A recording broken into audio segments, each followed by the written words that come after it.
Before we start this discussion on victim blaming, I want to take a minute to have you do a think through a scenario. I want you to close your eyes and just kind of listen to this and picture this situation occurring, and then I'm gonna stop and pause for a minute and let you think about it, and then I'll pose a few questions to you. I want you to imagine the fact that you have been given this beautiful property on the top of a mountain somewhere in the Smokies that's would have cost you way more money than you ever could have afforded. It has a beautiful view of the mountains, and the sunsets are gorgeous, and you just can't believe your good luck that you were given this piece of property, let's say because of some good deed you did to someone. And they tell you, but there's a catch that the road into the property is really long and not well developed, and it's steep and it's not paved, and it can be tough to traverse, and you have to go really slow, and so it can take you about an hour from some semblance of civilization to climb up the side of the mountain. But once you get up there, like I said, you have this incredible place. So I don't know about you, but if somebody gives me this beautiful property with a lousy road, I'm going to think I can probably stand a lousy road and say thank you very much and pack my bags to go to my beautiful mountain retreat. There is another road that is much faster, and it's paved, and that it's another entrance into the property, but it's not a public road. You have to pass through this grouchy old hermit's land, okay? And he has it posted everywhere, and the person who gives you this land is telling you this, that is, explicitly prohibited that you go through this road in order to get to your property, even though it's shorter and more convenient. And this hermit's a little bit, kind of a little bit obsessed and a little bit unstable, maybe, if you will. And he has told everyone in this neighborhood or this area around his property that anybody who comes on his property, he will shoot and kill them. He's kind of one of these reclusive people who says, I have the power to shoot anybody who trespasses. Kind of that old mythology that somebody breaks into your house, you have the right to kill them, which you don't, by the way. Um, so again, you've been forewarned. It's posted. The hermit's told everybody. Everybody who's anywhere around him knows it, and the person who gave you the land knows it. And you've been going to the property for several times, and you're perfectly happy driving up this long road and enjoying your beautiful property. And you get a phone call while you're up there one weekend, and someone who you love, make it a child, a partner, a friend, I don't care. So this person that you love, probably a relative would make more sense, but this person you love has been in a car wreck, and um, you and they both have a very rare blood type, AB negative, and the blood bank is low on O negative, which is the only other um, transfusion that would keep this person alive. They don't have it. And so the reason that you're getting the phone call is because someone, family member, friends, whatever, know that you share this common blood type.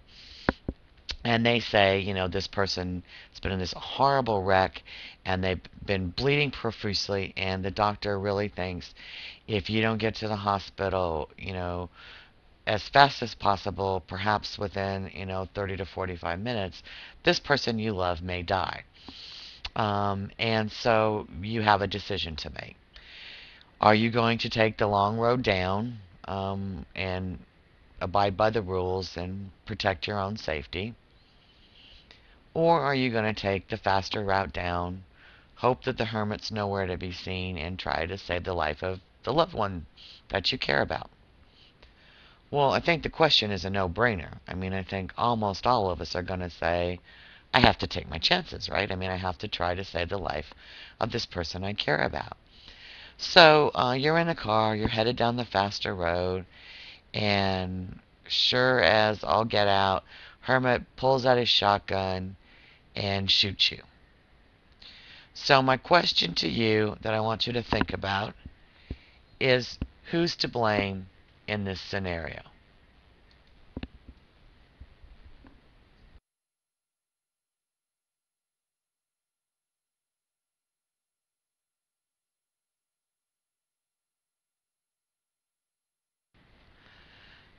I've done this exercise a lot of times with actual face-to-face participants, and some portion of the people will usually say that I'm to blame, the person who took the shortcut, because I knew the rules and I decided to risk it and I decided to violate them, so it's my fault. Um, Another possibility, obviously, is that the hermit's to blame. That the grouchy hermit is the one who shot me, and therefore they're to blame. I think that at its most clear level, in fact, the hermit is to blame, right? I mean, you don't have the legal or the moral authority to kill somebody who's just simply driving down a road. I mean, like I said, you don't have the right to do that if somebody's breaking into your house, for example, much less just driving on your property. But there's a tendency, I think, in all of us to sort of think, yeah, but I knew I shouldn't have done it. And I'll tell you, the first time that I did this exercise years ago, um, I right away I said, I'm to blame. And the minute the words were out of my mouth, I was shocked. I mean, I had done a lot of work on victim blaming and in essence, kind of know better than to say that. And I was really embarrassed, and it took me a lot of time to think about it. And I think what I finally came to as an explanation is because the way the scenario was presented is that it was me. So I'm thinking about I did this, therefore I was to blame. And I think that we see this happen with victims a lot.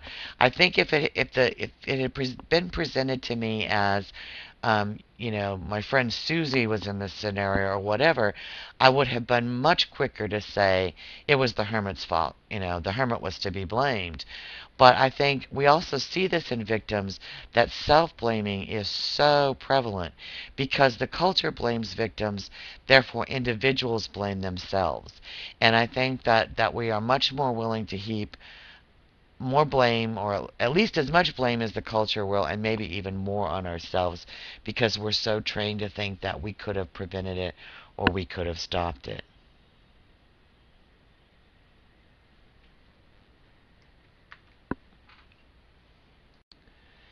This week's topic is going to focus on the idea of victim precipitation or victim blaming.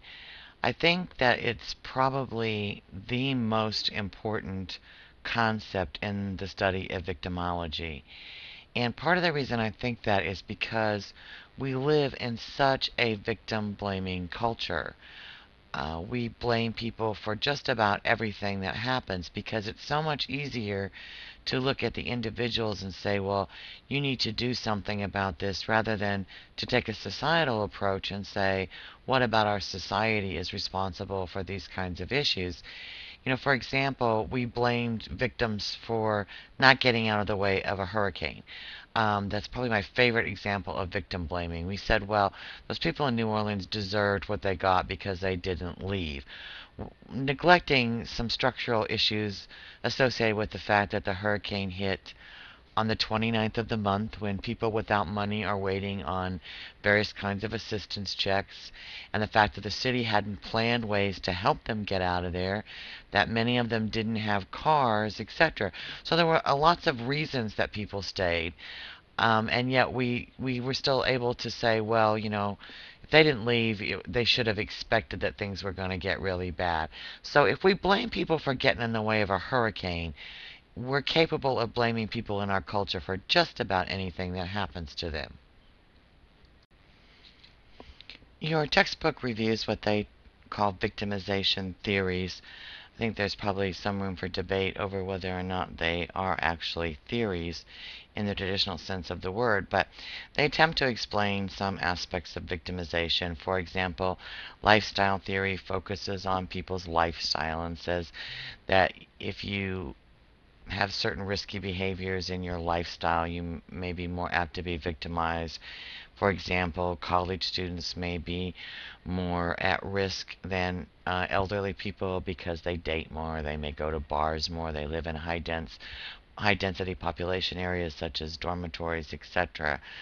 This is kind of similar to routine activities theory, which talks about the likelihood of victimization being a result of everyday activities, which is influenced by a motivated offender, a suitable target, and what they call lack of capable guardians, meaning someone who could do something to address the potential victimization. But I think this explanation is particularly problematic because it's just overly simplistic. It's that, you have a motivated offender for virtually every crime by definition, and what is a suitable target, I think, is open to some question. If you look at the deviant place theory and the structural choice model, they at least do insert to some extent a more structural explanation, recognizing that some areas of cities or particular parts of society are more prone to victimization because, for example, of inner city poverty, lack of employment, things that may result in an increase in crime and thus victimization. But I wouldn't really argue that those are theories of victimization in as much as they're kind of dummied down theories of criminological behavior. Similarly, victim precipitation theory, to some extent in its historical work, might have been looked at as a theory. I'm going to talk a little bit more specifically about it as a concept related to the notion of victim blaming. People kind of sometimes use those words interchangeably, but in its truest sense of the word, I mean, victim precipitation comes from the traditional work of particularly two scholars, Wolfgang and Amir. Marvin Wolfgang did research early on what he called victim precipitated homicide. And he looked at police files in the 1950s of homicides in Philadelphia and said, well, people who got murdered often were the first one to use some sort of violence, thereby precipitating their own victimization. Now, it probably makes a little bit of sense to say if you pull out a bat and start hitting me in a bar fight, or pull out a knife or whatever, and you end up getting murdered because someone retaliates, or conceivably you could argue acts in self-defense, that you did something to start this process. Maybe the action wouldn't have followed if you hadn't initiated some violence first. The idea with Amir begins to break down quite a bit. He was Wolfgang's student, and he took this concept and applied it to the idea of rape or sexual assault. And what he argued was that some people, women who are raped because they dress certain ways or indicate that they're willing to engage in some type of sexual activity, then precipitate their rape if in fact that follows. Well, he was severely criticized at the time, even, and continues to be. To say that you initiated some violent act that resulted in a violent act is very different from saying you initiated in some consensual behavior, some consensual sexual behavior, and then said stop, and the person didn't listen. So these kind of that context harkens back to older, outdated ideas about, that women are responsible for controlling men's sexuality and not to lead them on, quote unquote. And if that ends up being resulting in a rape, then somehow they're responsible. But the general idea was then kind of picked up from these two very kind of high profile studies and has continued with us today. So let's delve into a little bit more specifically about problems with this concept or notion. First of all, one of the things that we see is that victimologists have assumed there are differences between victims and non-victims, when often the only thing that has led someone to be a victim is the fact that they were victimized. So you can't say that because this happened to you, that caused you to be victimized. You can't say that something is both the cause and the effect. And so, we've spent lots of time and energy, especially over the past 30 to 40 years, trying to say, well, what common things do victims have about them? What characteristics do they all share? I can give you an example in the literature where I'm most familiar with some of this work is we've spent the better part of 40 years, for example, saying, why is it that battered women get in battering relationships? So we look at the characteristics of victims over and over and over again, and ironically, we found that they have almost nothing in common with each other than being victimized because there's nothing about them that caused them to get victimized. The only variable that even remotely pops up is there is a slight tendency for women who have grown up in families where the father abused the mother or the father abused the children to be more involved in domestic violence situations. This kind of comes from social learning theory, this idea, well, they pass it on. But even that relationship is not nearly as strong as most people assume. And so we have this idea that if we could just figure out what they all have in common, I guess, that we could get them to change it. Well, what all victims of domestic violence, for example, have in common is that they're involved with the batterer.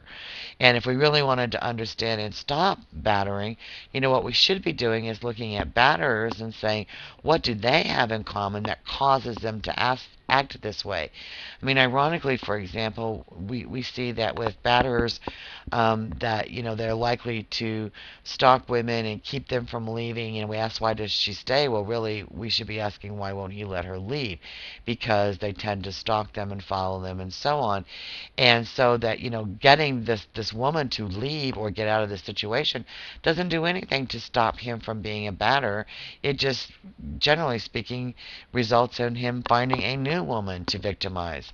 So that, that this notion that somehow we could figure out what these common traits were and change them, that we would prevent criminality. So, I think, again, it's critically flawed because people do not have something in common, and we certainly empirically haven't been able to find common causes despite looking, over and over and over again. And what we find is, much crime is opportunistic, that offenders, sort of just decide then and there to commit a crime, or they look and they're going to go rob someplace and they see, oh, well, this area is poorly lit, etc. Well, you might be able to, quote, prevent it if in fact you lit it up, and you might not. They might just be, hell bent and determined to do it, and they picked your house and it's just your unlucky day. So this conceptual weakness is that, I talked about this already. It creates this continuum from a totally innocent victim to a totally responsible victim. Thus victims get assigned some degree of responsibility. I think to some extent, especially in the past, 10 to 20 years, it's become slightly less socially acceptable to talk about, well, a victim caused this. So even though you still hear it in some context and you see it play out sometimes in newspapers and so on, that, well, for example, that victims did something to cause their own rape. What we tend to see is more subtle kinds of things now. If you take the Natalie Holloway case, for example, the young high school woman who went on a senior trip to Aruba and then she disappeared, and there's, a pretty widespread assumption that she was murdered by this guy who she was last seen with. Um, but but so instead of saying, well, she deserved it because she got in the car, people tend to kind of back off that language and talk about bad choices, which I really think is often just kind of some really more politically palatable language for sort of saying the same thing. Um, you, you know, she again, it's easy to say, well, if she got in that car and she ended up dead, she made a bad choice. But if she got in that car and she went off and they talked till the sun came up and they fell in love at first sight and they end up getting married and having 3 kids, everybody'd say, oh, how romantic. They met and they fell in love, at first sight in this beautiful location, etc. So what happens is that the bad choices often only appear in retrospect when something didn't turn out well. So if you look at these pie charts, if you will, it's just kind of a visual way of saying, if you look at the first one, where the offender has most of the responsibility, I think this is kind of more like where we tend to get into bad choices. But the minute you start to look at it again, we have taken our eyes off the offender, how either a little or a lot, right? And started to say, well, what in fact has the victim done to contribute to this in some way? And it predisposes that the victim could have prevented it.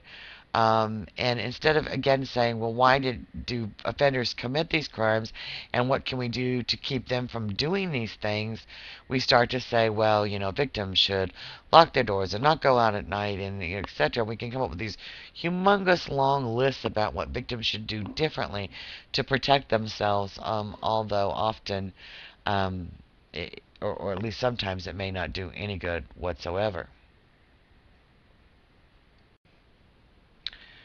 So, as I've already said, that beginning to look at victims, whether a small amount or a large amount, shifts the focus, but it also provides a broader cultural framework, by which offenders use to rationalize their behavior and which the criminal justice system uses. For example, numerous studies, particularly on sexual assault, have looked at how offenders rationalize their behavior by saying, women asked for it, they liked it, they brought it on, they really wanted it, even if they said they didn't. So they use all of those myths that blame victims for what happens to them as a way to rationalize their own behavior and try to escape culpability. But we also see that that plays out in the way that the criminal justice system works. Um, for example, most of you are probably too young to remember this, but in the William Kennedy Smith rape trial, one of the things that happened in that case is, the victim was a young single mother who went to a bar, had some drinks, and met William Kennedy Smith of the Kennedys. And he invited her to go to the Kennedy complex. I forget exactly where it is. I think it's close to Miami, but it was this, this to the it's this Kennedy complex, and he invites her, back for a drink or whatever, and she agrees to go, and he allegedly sexually assaults her, and then his defense is, well, she went to a bar by herself, had several drinks, and went back there with him, so of course it's consensual. What did she expect? Well, one of the things that I always think about, particularly in these celebrity cases, is that the celebrity power alone gives them inordinate ability to trap people into vulnerable situations. I don't know about the rest of you, but I'm pretty sure I'm not getting an invitation to the Kennedy compound anytime soon. Or in my lifetime, and so that there's this sense of, wow, who wouldn't want to see that? And like I said before, she goes, nothing happens bad. It becomes a story to tell all kinds of people about how amazing it was that she got to go meet a Kennedy and see the compound. But it ends badly, and they start to say, well, she should have known better. She should have acted differently.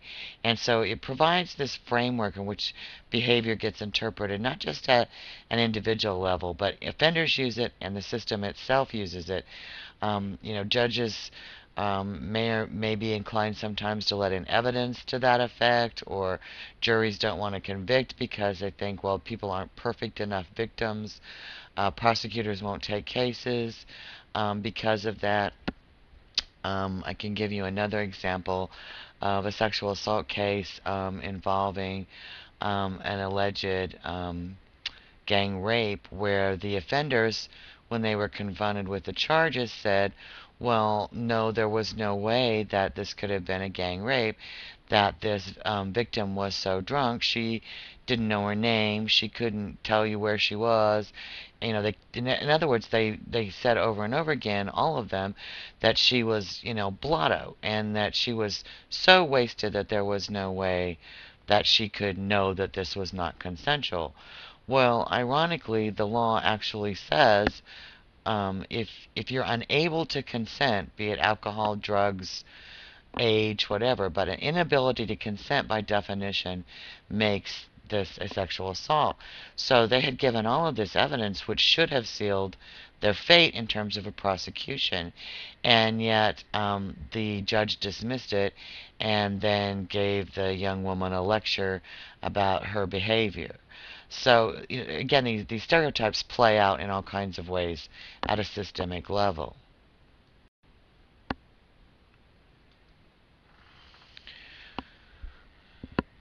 The idea also that some victims aren't totally innocent is sort of a contagion. It leads us to believe that victims in general need to be put under a microscope, and they need to be, these perfect examples of having nothing in their history or background that would indicate, that anything could make them less than perfect, again, totally innocent victims. One of the things, if we use the example of fame again, take, for example, the Kobe Bryant case when he was accused of sexually assaulting a maid in a hotel. And his argument was, well, of course he wouldn't rape her because, he's so rich and famous that she just was after his money, and that's why she made up these charges. And granted, there were some factual issues in this case that made some things difficult about her testimony and so on. But, one of the things that always seems ironic to me is that these high profile cases use their fame as a defense, saying, well, this person's just out to get me. They want money from me, so they're going to make these claims. Well, if you know that and you assume that that's true about people, wouldn't you be extra special careful as a famous person not to put yourself in circumstances where you could be accused of things that you theoretically didn't commit? And so, this idea gets flipped again to that the victims have to be perfect, not the offenders. It also implies that somehow victims themselves know how to prevent victimization. When I used to work in a rape crisis center, I literally had a page, 2 pages, of single spaced lists of things that women should do to prevent victimization. Um, you know, Most of us kind of know the trite things: park in well lit areas, don't go out alone at night, yada yada yada. All these things that you can do. Well, not only does that not prevent victimization, in the vast majority of the cases, it's ineffective advice. The vast majority of sexual assaults are known to the person who is assaulted. So, one of the things I say when I'm talking about this to groups of people is, isn't it ironic that we don't tell young women, for example, gee, I hope you got your stun gun or your mace when you go out on a date, and you need to keep it at your side because you're more likely to be raped by a date than some stranger in a parking lot. And so, it implies that as a society we know how to prevent victimization, or that the ways that we tell victims is in fact, um, effective and will work. It also ignores that people in society have disproportionate risks. So, for example, to tell people in poor neighborhoods that they need to take all of these measures to protect themselves from theft, for example, or burglaries. Many of them, maybe most of them, can't afford burglary systems and bars and other kind lighting, things that we tell people kind of as a quote common sense way to prevent burglaries. And again, it ignores the fact that many offenders are not all that thoughtful about the crimes that they commit, that they often are on the spur of the moment, crimes of opportunity, and so forth.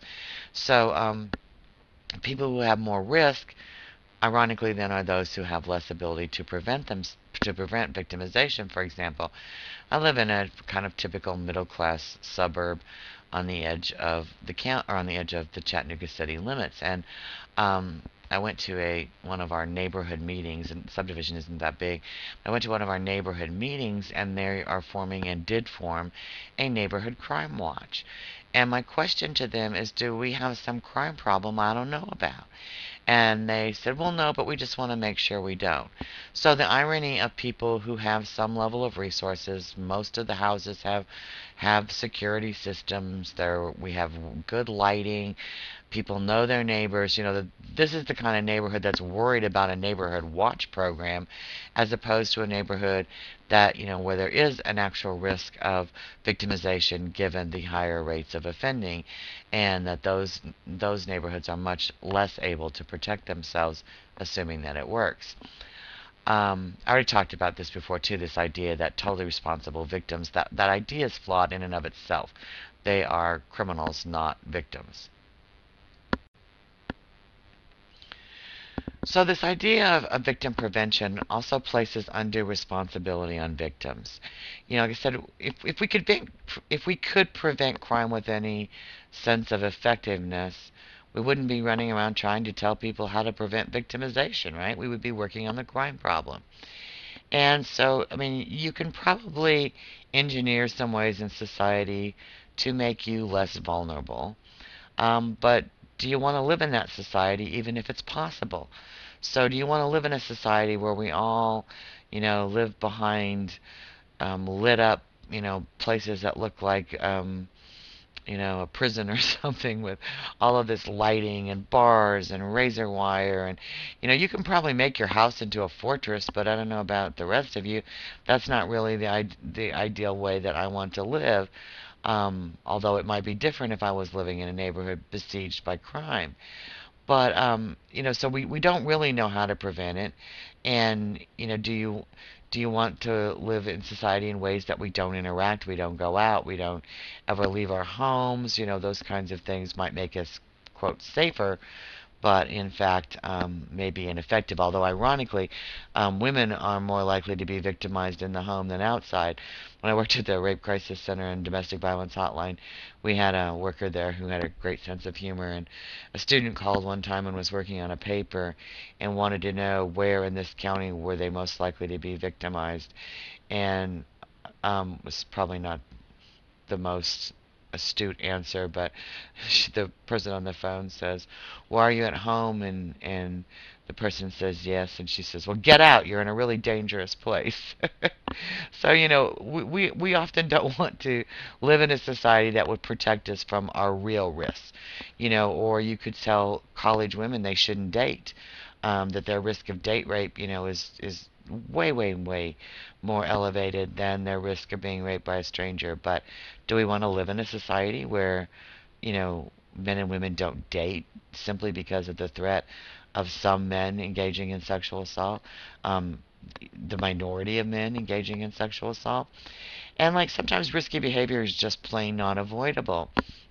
When I was working on my doctorate degree, I had a car that was, a piece of crap that always was breaking down. No one would ride with me because you never really knew if you were coming back in that vehicle or were looking for an alternate ride. And this is the dark ages before cell phones. And I lived 30 miles away from where I was going to school, and I'm going home at night. And my car breaks down on the side of the interstate. And this was in Texas, where they actually make people around here look like slow drivers. And so the car breaks down, and I'm sitting on the side of the road, and I'm crying for a while. That's not very useful, not getting me anywhere. And so I finally figure out, well, there is actually a rest area about a mile or two ahead, and I should get out and I should walk. It's getting dark, so it's kind of freaking me out, or is dark, but I think, well, I don't see a lot of alternatives here. So I get out to walk, and these 80 and 90 mile an hour cars are whizzing by. You can't imagine how scary that is until you're standing on the side of the road having, 18 wheelers go by you. And I see these horrible thunderclouds developing off in the distance, and it's getting ready to pour like nobody's business. And if all of that wasn't enough, I almost step on a giant sized, Texas sized dead rattlesnake on the side of the road. Thank God dead, but at the time wasn't quite sure of that.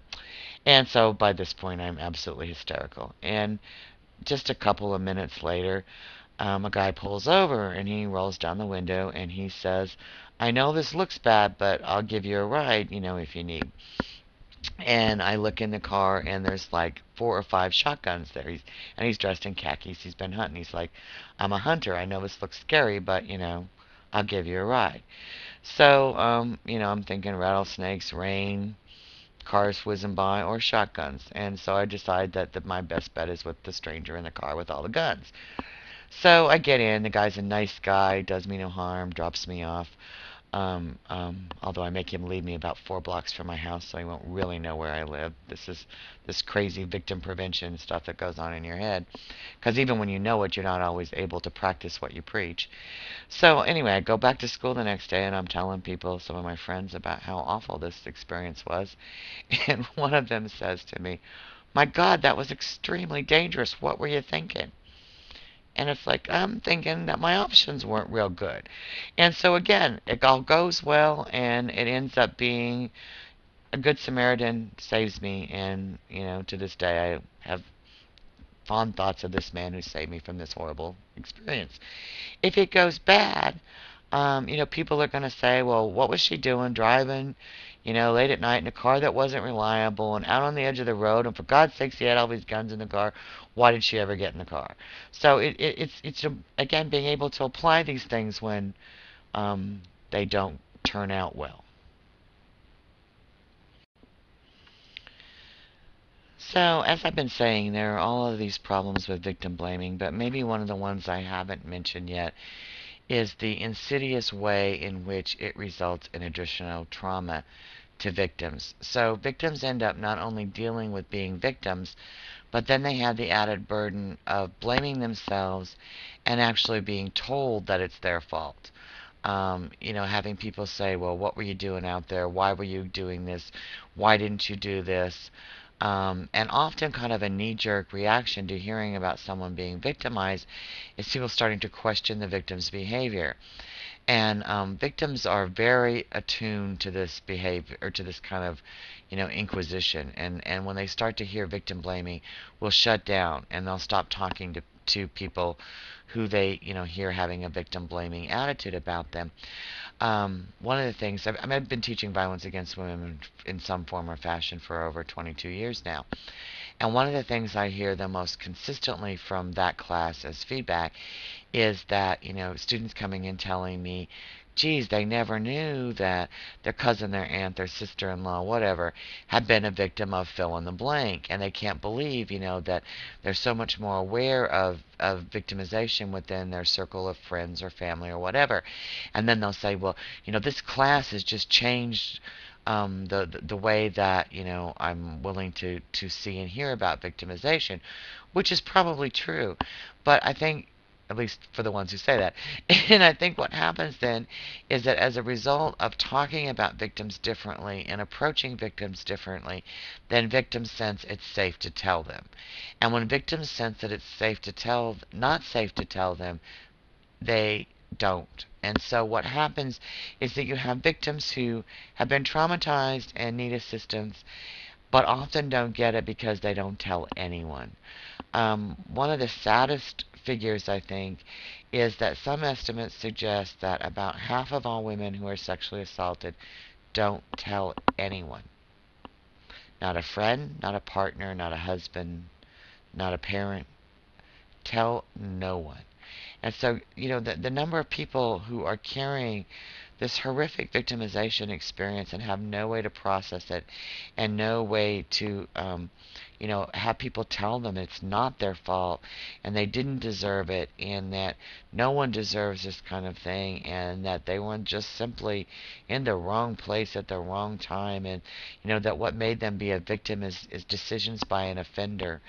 So that what happens then is this whole nother level of victimization because of the silence and the number of people who don't get help because of it. So, why do we as a society endorse these ideas? Why are we willing to buy into it? Why is it so popular? And there's a couple of different explanations, I think, that give some insight into this. I think one of them is the idea of what has been called the just world hypothesis. So, a theorist named Lerner developed this. And what she says is that most of us believe that we live in a just world, where good things happen to good people and bad things happen to bad people. And it ignores kind of random tragedies, if you will. And, I don't know about the rest of you, but I don't have a sense of a higher power who, causes earthquakes where tons of people where tons of people die, or where tsunamis or whatever. I mean, I think that life is more random than that. I obviously know other kinds of spiritual beliefs will contradict that. But what Lerner says is that by having this just world hypothesis, it allows us at some level to go, well, those people are victims because at some level, they must have done something to cause it, or contribute to it, because it's sort of an A equals B formula, that that it's only good things happen to good people. So that random bad things don't just happen for no reason. And what that does is, if you're not a victim, it provides a false sense of security. It allows you to insulate yourself from the notion that you could be a victim of a random crime, and that there might be nothing, odds are there is nothing you could do about it. Um, it also, I think, conceptually, this idea of victim prevention gives a false sense of empowerment for individuals. So, if I do everything on that list I was talking about, that two-page list, to keep myself safe from sexual assault, then nothing can happen to me. I'm gonna do all of these victim prevention tips, and then I'll be safe because I've done everything the experts say to make myself safe. Well, as I said before, never mind that half of these tips don't make a whole lot of sense. But it also gives me a false sense of like I have some control over my life and my destiny, which may make me feel better if I'm not victimized. But what it does to victims then is it reaffirms and reifies this idea: if I'd have done something different, if I had just, fill in the blank. And most of us have some ability to relate to that idea. May not be in the context of victimization, but some sense of like, well, I wouldn't have wrecked my car if I just had taken a different road, or that what if game. And so, conceptually, then victims start to examine their own behavior and say, gee whiz, they buy into that idea. If I'd have done something different, and then those of us who are not victims can say, well, see, yeah, because I do all these things to keep myself safe. It also helps us answer difficult questions about the motivations of offenders. So we don't have to look at, what your text goes into to some extent, the idea that, traditionally, criminology and criminologists have been pretty ineffectual at preventing crime. And even if you buy into the idea that there are some things that we understand contributes to crime. So, race and poverty, and actually race being because of its connection to poverty, that disproportionately people of color tend to be poorer. The idea that if we had a more fair economic system where if things weren't so disproportionately, or resources weren't so disproportionately distributed, that maybe we would have less crime in certain areas, or certain types of crime. Or, as we talked about, or you read about last week, why is it that when the savings and loans scandal, or the Enron company, or currently the largest banks in the world, when they steal from us, no one goes to jail, or a person might go to jail. But that when someone takes a gun and goes into a bank and robs a bank and gets very little money, they're going away for life. It allows us to shift our attention from all those much more complex issues. One of my favorite quotes from an article about the 1980s savings and loan um, crime, in my opinion, was that the best way to rob a bank was to own one. So we don't have to look at those more difficult things. Crime stays an individual issue, and since it's an individual issue, that offenders, operate in particular ways, or we envision that they do, and then it becomes the victim's responsibility to find ways to prevent that. So, one of the things that I think that victimology could do in very powerful ways is ask different questions. It could radically change our view of crime if we started asking different questions. So what if official crime statistics had little to do with the real victimization level in society? What if we took crimes by banks as seriously by crimes as we do crimes by bank robbers, individuals who walk into a particular bank and walk out with very little money. What if the media actually covered these things? And I don't mean like this little bit of coverage here and there about how bad this problem is. But why do we call some things a scandal and others we call a robbery? What if we drastically reconceptualized how we look at victimization and who does it? And what if we found out that, our fears and insecurities about crime are manipulated for political purposes? We're going to look at fear of crime, I believe it's next week or shortly thereafter. But, our fears of crime are very much related to the ways that the popular culture presents crime. So, we fear and spend an inordinate amount of time fearing individual people, particularly people of color. We see them as disproportionate offenders. We tend to worry about certain neighborhoods, etc. And yet, we don't spend near as much time staying up at night worrying about what happens when banks rob us. Why is it that we go in and give our tax dollars to banks to save our economy because the fraud that they committed could collapse our entire financial system? So we say, well, they're too big to fail. But when Joe Blow or Jane Doe goes and robs an individual bank, we say, ooh, those folks need to be put away for a long, long time. And also, what if we really started to talk about, that most people commit crime at some level?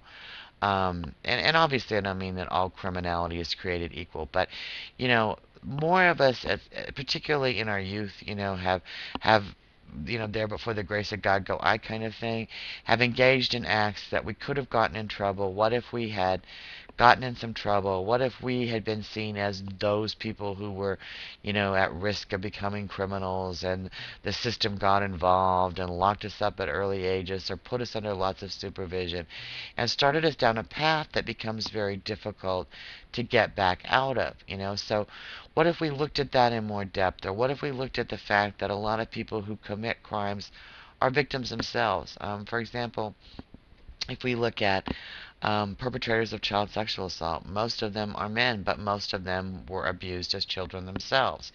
What if we started to recognize this notion that victimization also then, at least in certain circumstances with certain crimes, appears to be related to becoming perpetrators? These are much more complex questions than, again, saying, we've got this small set of bad people, and we all need to do things to make sure that we don't become their victims.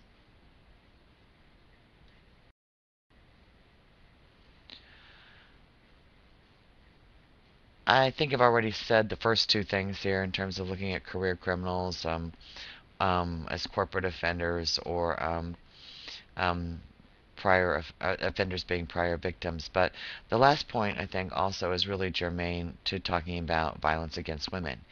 Almost all of our media coverage, our attention to criminology as a focus of study, kind of just the average person, when you ask them about crimes of violence, tend to focus on stranger or street crime. And so we get focused on a very particular type of crime that makes more sense for male victims than for female victims. Men are more likely to be victimized by strangers, and victimized more accordingly with traditional street crimes. By that I mean getting robbed by a stranger, getting their house burglarized by a stranger, and so on. Where women are much more likely to be victimized by friends, relatives, or someone who's known to them. And so we really have different types of crime. We have corporate crime, for example, and then we have street crime, which is what most of us just think of as crime, which pertains more to, like I said, male victims. But for women, interpersonal crime is really their highest risk. And yet we don't spend much time thinking about that as a crime. If we look at domestic violence, for example, for years we talked about it as a private family matter instead of a crime, an assault that's committed by someone known. to the victim. And so, one of the things that interested me in the very beginning of my career to get involved in terms of studying violence against women is that to me it poses the question is that how would the criminal justice system be different if we recognize that interpersonal crime was every bit as prevalent and every bit as serious as street crime? You could make the same question in terms of, what if we realized that corporate crime was every bit, if not more serious than street crime? It would change our entire way that we think about crime and the way that we treat crime. So maybe more bankers would be in jail, at least for longer periods of time, than the average, schmuck who walks into a bank and gets very little money and does, a very long time in prison. So, the concept of victim precipitation has been central to the study of victimology from its early days, but as I've talked about, it's posed a lot of problems. Not least among them is that it causes further victimization to people who often blame themselves or who experience victim blaming by others in society. And I think that certainly is a huge liability of this concept. And as I've been talking about, it affects, our very conceptualization of crime and hence victimization and keeps us from asking very different questions. So, at both the individual level in terms of how victims get treated, but also at the societal level in terms of how we define crimes, who we punish, how we punish people, who we're afraid of, what types of actions we take to prevent crime, all of those things are heavily affected by this idea of victim precipitation or victim blaming.